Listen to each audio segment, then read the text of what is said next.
Hey guys, welcome back to my channel. Today I'm doing this hair tutorial and it turned out surprisingly well, so if you want to see how I achieved this hairstyle, please keep watching. Hey guys, so this morning I've decided to film a hair tutorial because I'm dyeing my hair, which is this kind of gross like multicolored fade at the moment, to a like multicolored rainbow kind of look. So I'm not sure how exactly it'll turn out as always, but I'm hoping for the best, and that's sort of what I'm going for at this point in time.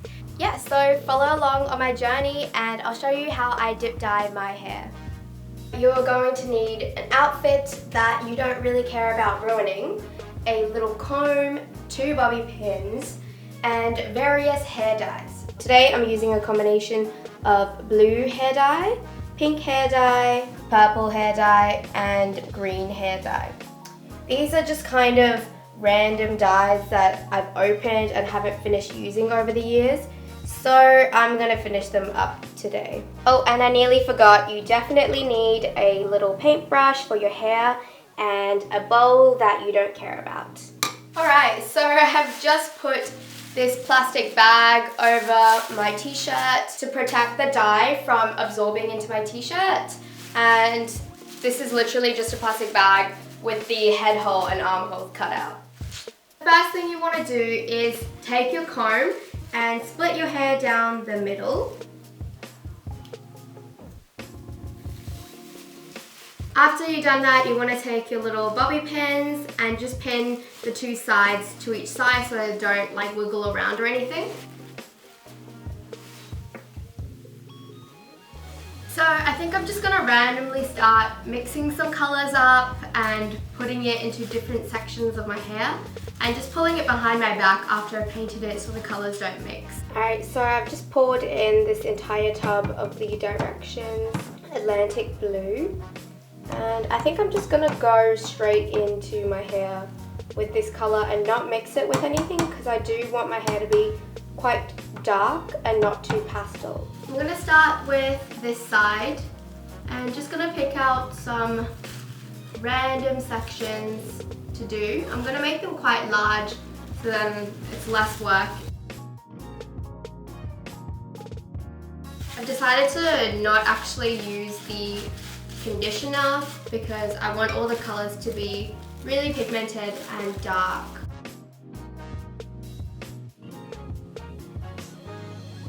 You want everything completely saturated so there are no like blonde or light bits poking through. So because there are quite a few colours, I think this is all the blue that I'm going to do on this side. And what I'll do is just grab the rest of the hair and pull the blue back behind my head so then it doesn't get in the way of dyeing everything else. I'm going to have to wipe this down as well. I'm just going to take this blonde and tie it up. There we go.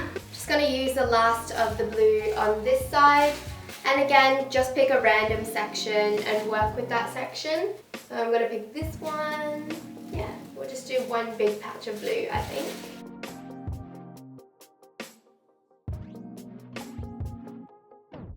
Make sure you're spreading them apart and getting the bits in the middle because there's always blonde bits hiding in there.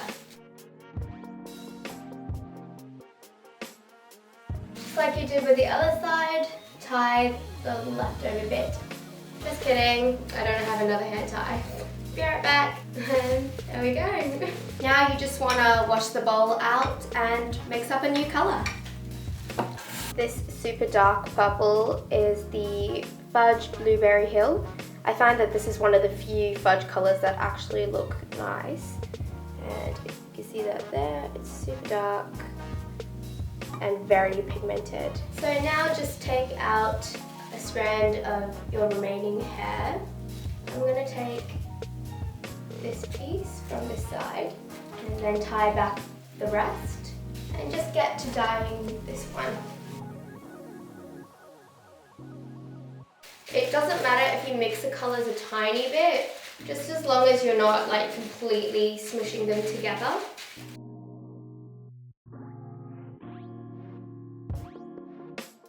Now just get some from the other side as well. like a top part. And tie this back up. If you have any dye left over, just put it on top of what you've already done. You don't want to waste it, and you want the hair to just be completely drowned in hair dye. Alright, so now that I've done the purple in the front and I've got the blue in the back, I'm going to just wait half an hour and then wash these two out, and then we'll go ahead and dye the remaining bits pink and green. I used to let my hair process for a full hour, hour and a half, maybe even 2 hours, but over years of hair dyeing, I've just lost that kind of patience, and I find that half an hour does just as good a job, and if it does make the hair dye last longer, I haven't noticed. So half an hour it is, and then we're gonna wash it out. So see you in a little bit. Hey, well, it's been like 35 minutes. I just ate some breakfast and I'm back to wash this shit off. Yeah. Guys, please make sure you're washing with cold water because hot water will take the color right back out of your hair, and we don't want that. We should have taken my apron off first because I just got dye all over the counter. Shit. Now I'm just gonna do the blue bits. Alright, so I've just pulled the dye pieces back and I've got these ones in the front. I've decided to skip the green and just do the pink because it's too many colors and I really just can't be bothered at this point. So we're just gonna go for the pink, blue and purple combo this time, and I'll probably change it up next time to include the green. We'll see how that goes. Alright, this here is the rest of that whole tub of Carnation Pink by Directions, and I've got a smidgen of the Pink by Bright Organics. It's just super dark, so I think what I have to do is just dilute it heaps and then it should be fine. Alright, I think that worked a treat because this is like the super duper hot pink that I was aiming for. Perfect. Make sure you're going up above where the dip dye starts, so that way there'll be a really nice fade into the dip dye color. I accidentally got a bit of purple on the tip of that one, but it's fine. The great thing about doing a hairstyle like this is that the messier the better, really. Like, you don't really want it to look like any of the colors are meant to be where they're meant to be. It's only a mistake if you want it to be a mistake. And that's it done. So just gonna wait another half an hour while this one processes, and then I'll wash it out, dry it, and show you guys what it looks like. Alright, so I've just towel dried my hair, and this is what it looks like after it's been towel dried. I'll check back with you in like an hour or two when this is fully dried, but I think it's gonna look really sick. I already feel like a bit of a candy queen with my hair like this. So thank you, Base Guard. Hey guys, so it's been around 2 hours and this is my hair all dried and fresh. I'm really stoked with how this looks. I think the pink turned out really nice. I just love this color combination. I think it might be one of my favorites that I've ever done. And if any of you guys recreate this at home, please tag me on Instagram or send me a photo because I would love to see it. And thank you for watching. See you later.